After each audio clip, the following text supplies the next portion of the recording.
ಬೀದರ್ ನಗರದ ಸರ್ವಾಂಗೀಣ ಅಭಿವೃದ್ಧಿ ಹಾಗೂ ಪಾಲಿಕೆಯ ಕೆಲಸಗಳಲ್ಲಿ ಸಂಪೂರ್ಣವಾಗಿ ಡಿಜಿಟಲೀಕರಣಗೊಳಿಸಬೇಕೆಂದು ಬೀದರ್ ಚೇಂಬರ್ ಆಫ್ ಕಾಮರ್ಸ್ ಅಧ್ಯಕ್ಷರಾದಂಥ ಬಿಜೆ ಶೆಟ್ಕರ್ ಅವರು ಬೀದರ್ ಮಹಾನಗರ ಪಾಲಿಕೆ ಆಯುಕ್ತರಾದ ಮುಕುಲ್ ಜೈನ್ ಅವರಿಗೆ ಮನವಿ ಮಾಡಿದ್ದಾರೆ.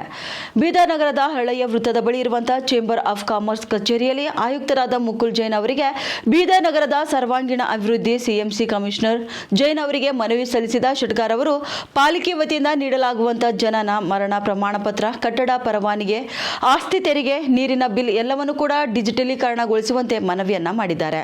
ಅದೇ ರೀತಿಯಾಗಿ ಯಾವುದೇ ಒಂದು ಕೆಲಸಕ್ಕೆ ಸಾರ್ವಜನಿಕರು ಪಾಲಿಕೆಗೆ ಬಂದಾಗ ಪ್ರತಿಯೊಂದು ಕೆಲಸಕ್ಕೂ ನಿರ್ದಿಷ್ಟ ಸಮಯವನ್ನು ನಿಗದಿ ಮಾಡಬೇಕು ಹಾಗೂ ಬಿಬಿಎಂಪಿ ಜಾರಿಗೆ ತಂದಂತೆ 15 ದಿನಗಳ ಒಳಗಾಗಿ ಈ ಖಾತಾ ವಿತರಿಸುವ ಕೆಲಸವಾಗಬೇಕು ಎಂದು ತಿಳಿಸಿದ್ದಾರೆ.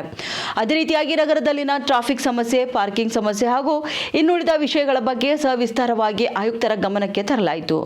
ನಂತರ ಸದಸ್ಯರ ಎಲ್ಲ ಮನವಿಗಳನ್ನು ಆಲಿಸಿ ಸಕಾರಾತ್ಮಕವಾಗಿ ಸ್ಪಂದಿಸಿದ ಆಯುಕ್ತ ಮುಕುಲ್ ಜೈನ್ ಅವರು ಈಗಾಗಲೇ ಈ ಮೇಲಿನ ಕೆಲವು ಸಮಸ್ಯೆಗಳನ್ನು ಬಗೆಹರಿಸಲು ಕ್ರಮ ಕೈಗೊಳ್ಳಲಾಗಿದ್ದು ಆದಷ್ಟು ಶೀಘ್ರದಲ್ಲಿಯೇ ಜನರಿಗೆ ಯಾವುದೇ ತೊಂದರೆಯಾಗದ ರೀತಿಯಲ್ಲಿ ಪಾಲಿಕೆ ಕಾರ್ಯನಿರ್ವಹಿಸಲಿದೆ ಎಂದು ಭರವಸೆಯನ್ನ ನೀಡಿದರು.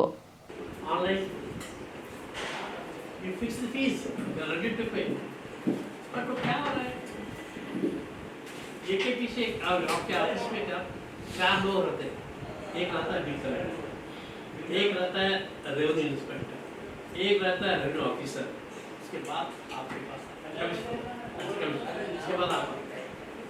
तो ये जो क्या बोलते हैं इसको, ये स्टेप्स है, यहाँ हर आदमी या जाके ये स्टेप वालों को मिलना पड़ रहा है पर्सनली. ये हर आदमी को जाके मिले तक उन्हें फाइल आगे नहीं भेजता है. इट इज समथिंग सबका सफर बहुत हो रहे लोग.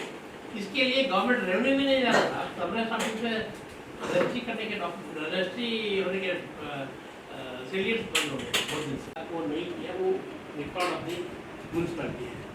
हम हमारे पे करे सब डिसीजन करके दिए तो भी वो भी कभी मिलता है कभी नहीं मिलता. प्रॉपर फाइलिंग है ही नहीं. उसके बारे में ऑनलाइन हो गया आजकल दुनिया. क्यों नहीं ऐसा हो गया? सभी फीड करके क्यों रहना चाहिए? कब तक होना चाहिए ना, कब तक होएगा ये? तो 4 चीजें मेन है. पब्लिक को जो प्रॉब्लम हो रही है